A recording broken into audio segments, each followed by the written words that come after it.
the crime of aggression, which is a leadership crime and which led to all other war crimes committed, should be prosecuted and punished on international level. We have our own investigation for the crime of aggression, but we can't reach Troika, including President of Russian Federation, because of his personal immunity. And we need international mechanism, which should have a broad support of all the countries who know that act of aggression was committed and who believe that act of aggression should be punished on international level. It's not only a war of Russia against Ukraine, it's a global war. I don't know any country which doesn't feel the consequences of this war of aggression in many layers, but everyone, this war touched every country in the world. This war touched any citizen, any person in the world. Even if some of them don't understand this now, they will understand this in the future. And it's our joint responsibility, not only before the victims and survivors of this war of aggression, to ensure their measure of justice for the crime of aggression committed by Russians. It's also our obligation before future generations, because you're absolutely right, both of you, that Nuremberg trials ensured long-lasting peace in Europe for decades. Now we have a gap in international system of law and order. We need to fill in this gap and to ensure long-lasting peace for Europe and for global level after this war. And proper international tribunal for the crime of aggression will also play a deterrent factor for any future aggressor who could try to become an aggressor in any part of the world. And I would also add, it's not only our obligation before the victims and survivors of this war, not only our common obligation before the future generations, it's our obligation commemorating all victims of the previous wars and conflicts who didn't receive their measure of justice. We don't need to forget about them. And only united, we will reach this goal. I firmly believe in it. Thank you for your question. Thank you very much. Very, very powerful. I remember visiting with a Ukrainian soldier last time I was in Ukraine. He said, "We're fighting for you. We're fighting for the free world." And they are. Chair now recognizes Mr. Smith. Thank you very much, Mr. Chairman, and thank you for convening this extraordinarily important hearing. And Mr. Procurator General, thank you for your leadership, your testimony. 78,000 war crimes. I mean, that is outrageous. And the fact that the ICC only just a few weeks ago finally brought action against two individuals, as you said, the so-called Commissioner for Children's Issues and, of course, Putin, in a very, very narrow but important area of focus, to me speaks volumes of the lack of response by the international community when it comes to accountability. A year ago, on March 8th, I chaired a hearing of the Tom Lantos Human Rights Commission talking about the need for accountability and bringing a resolution to the United Nations that would do what? Not at the Security Council, but in the General Assembly, to have a tribunal on the war, a crime of aggression. I asked and I introduced a resolution within a couple of days of that, asking that the administration use its voice and vote at the UN and any country in the UN can bring such a resolution to bring this war of aggression tribunal into existence. I had David Crane, the procurator, a man who prosecuted war crimes against Charles Taylor, at a hearing a year ago, and he said the General Assembly could create this. It could do it immediately. You're not going to get it to the Security Council. It'll be vetoed by China and by Russia. But it can happen in the General Assembly. So I think, especially based on your incredible work that you're doing, the world has to unite behind such a tribunal. That fact that only two people, they're not the only two who are responsible. You know, even Lukashenko perhaps should be included in that list, but certainly all of these generals and the people that are on the ground committing these horrific war crimes need to be named, indicted, and then brought to trial, like you said, with the War Crimes Tribunal at Nuremberg. So I would ask you, again, all of us, to redouble our efforts to create such an ad hoc tribunal. You know, you look at the ICC, 20 years of existence, over 20 years, they've had 10 convictions. They don't have a stellar track record. I'm glad they've done what they've done, but they don't have a great track record, and they do it very narrowly. They should have done this immediately. We were calling for that. I was calling for that. That's the reason why I had the hearing and the resolution. And so I just would call on all of us, and I know you're doing the hard work.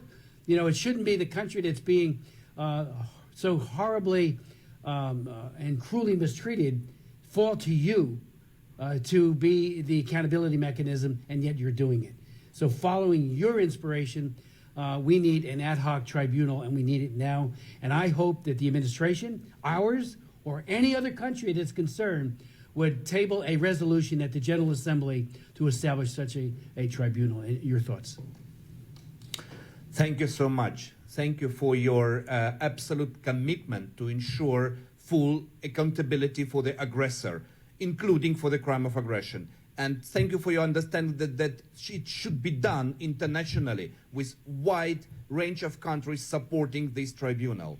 We absolutely agree that one of the ways of establishment of this tribunal could be the resolution of General Assembly of United Nations, which will give the right to the Secretary General of United Nations to to sign an agreement with Ukraine and to establish international tribunal. Right. We're standing for this position, and we will proceed our communication with all our partners, friends and allies in order to reach this proper solution for the international tribunal. Coming back to the work with our work with the ICC, I will tell you frankly that the speed of reaction of the prosecutor of the ICC in these cases, in the war crimes committed in Ukraine, is unbelievable. It was nothing before. This case, for which was filed by the prosecutor Karim Khan to the ICC, and where ICC issued an arrest warrant, I will tell you, it took us 5 months to prepare this case. This is very speedy manner of work, because we prosecutors, we need to prepare the case. We have no right to lose this case. No one can imagine that it could be happen. That's why we need to be very careful. We have other cases under our consideration. And it's important that in our situation, Ukraine fully cooperated with the International Criminal Court.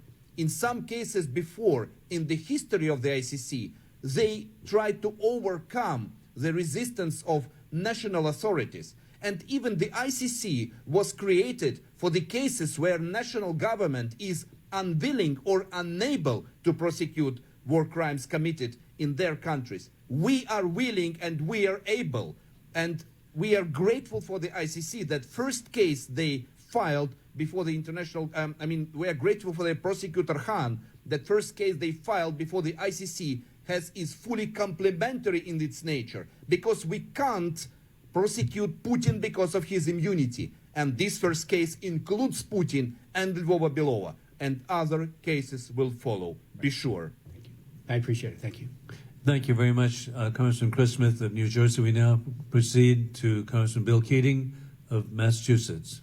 Thank you, Mr. Chairman. At the outset, first and foremost, I want to thank and acknowledge the courage of those witnesses and the representatives who shared their stories this morning.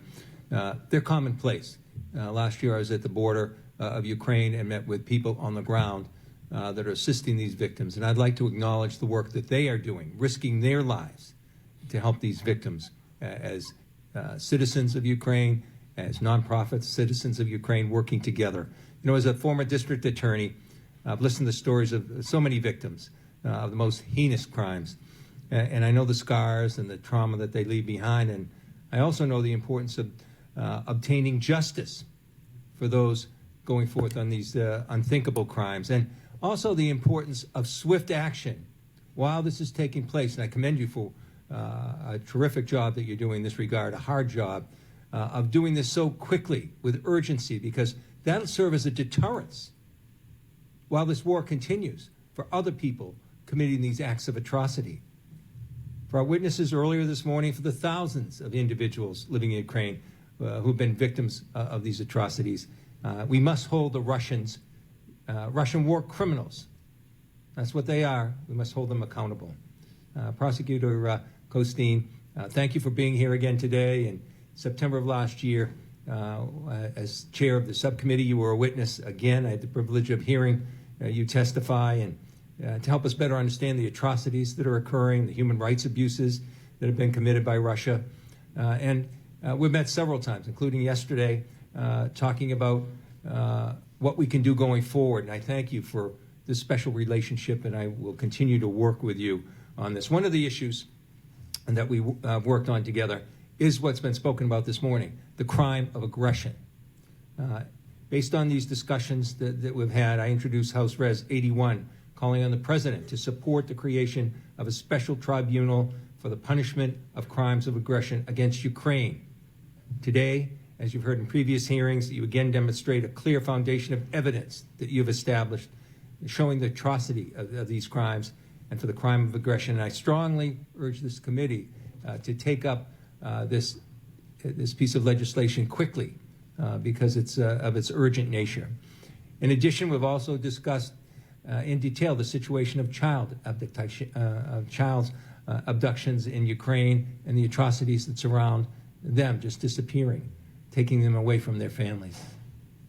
As I mentioned to you yesterday, together with my colleagues in the Ukraine caucus, I recently introduced legislation, House Res 304, supporting the International Criminal Court's issuance of arrest warrants for Vladimir Putin and Maria Lvova-Belova, Russia's Children's Rights Commissioner. What an ironic and sad title that is when you consider her war crimes that she's committing along with Putin himself. This resolution is bipartisan, and I believe it has a strong message to the international community. It's not just about the U.S., it's just not about Ukraine. It's for the international community so that we demonstrate the seriousness which the United States takes these investigations. Given the testimony we heard today, I hope that that legislation is taken very swiftly up by this committee and move forward. I also, with your consultation over this time, introduced the Atrocity Crimes Relief and Accountability Act. A portion of this legislation was included in the omnibus last year. The Ukrainian refugees living in the United States on humanitarian parole can share their stories and support ICC investigations related to war crimes. The omnibus also included a provision encouraging U.S. government efforts to share evidence related to the atrocity of crimes in Ukraine, and I urge all of us to take up that mandate. I realize these things are just small steps going forward, but I'll continue to work with you in that regard. In just the brief time we have, could you share with us, and you did so very forcefully, about the need for acting together on establishing a special tribunal or working with holding Putin and Lvova-Belova accountable? The importance of doing it as a deterrence for current actions on the ground. How can these actions that we do here and the actions that you're doing, prosecuting, save future victims of this, because it'll deter people and soldiers on the ground now? Thank you, Congressman Keating, and thank you for your constant support during these months of our joint work. I will start with the special tribunal. You know, I think that for the survivors who witnessed today in this hall, it will be a great signal of action, support by action, if Congress will support your resolution on establishment of special tribunal. Because this is the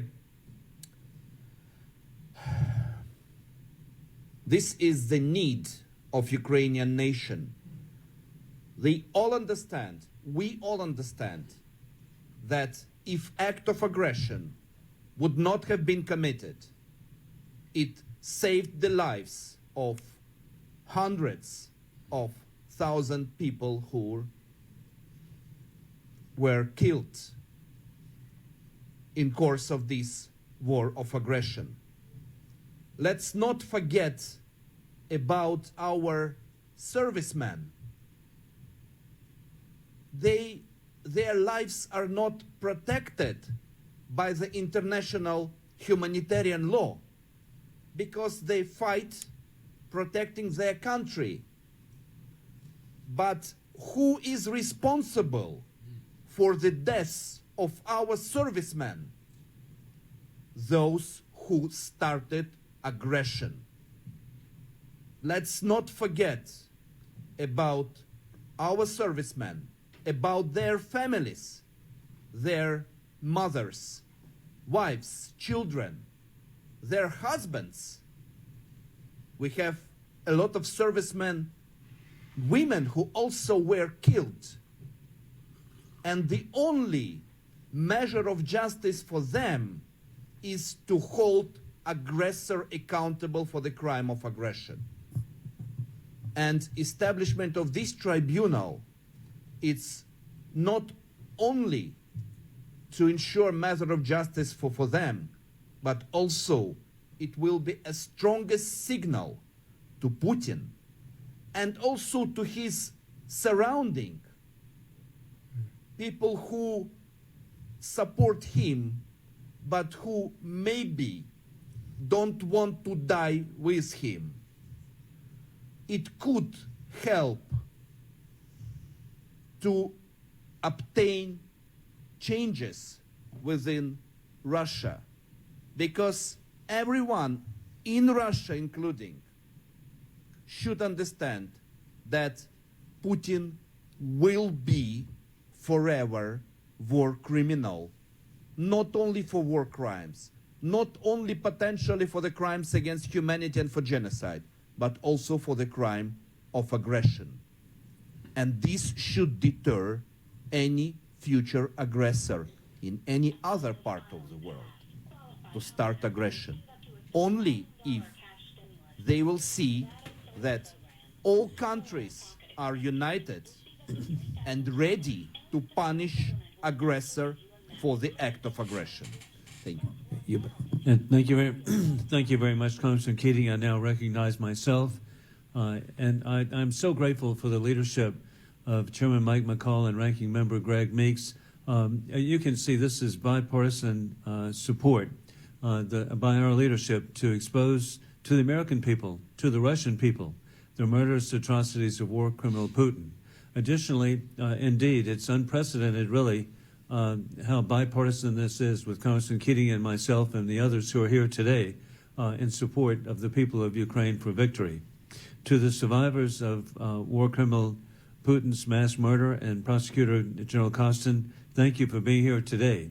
Also, I want to thank Ambassador Oksana Markarova, who has been so effective for the people of Ukraine here in Washington. Your testimony is critical to exposing the heinous acts of war criminal Putin.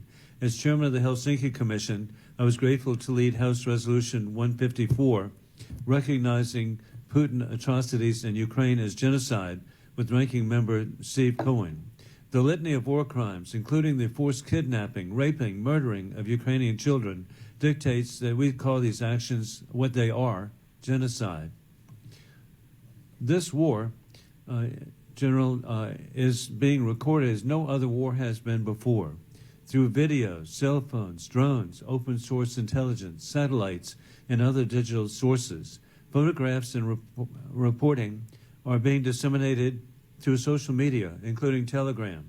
Additionally, with barcode on military equipment for the courageous people of Ukraine, American taxpayers can be assured that there is a tracking of the equipment so that it's not diverted. Intentional diversion can be avoided. International organizations and NGOs are collecting information and evidence and using also artificial intelligence, using facial recognition software for the military who are committing atrocities. What opportunities and challenges do these technologies pose? How can evidence be stored to ensure that it's not corrupted or altered? Thank you. Thank you, Congressman Wilson, for your strong support, and thank you for your question. We return to the issue of how to use all the evidences which are collected electronically and which are stored in different places at the moment how to use them as a matter of evidence, and how not to lose the cases where we have evidences which are collected on electronically. We have procedures that allow us to use the electronically collected evidences as a matter of evidence in criminal cases. Of course, it's usually should be supported by other evidences collected. We have the cases where only because there were cameras still operating, we have identified perpetrators of the war crimes committed. When Chairman McCall was in Bucha, we showed the video of the case where people were trying to evacuate on 25th of February. And because of the camera still operating, we identified all of the perpetrators, all of the servicemen of Russian army. It was not easy because you couldn't just use this camera, which is not with a very high quality.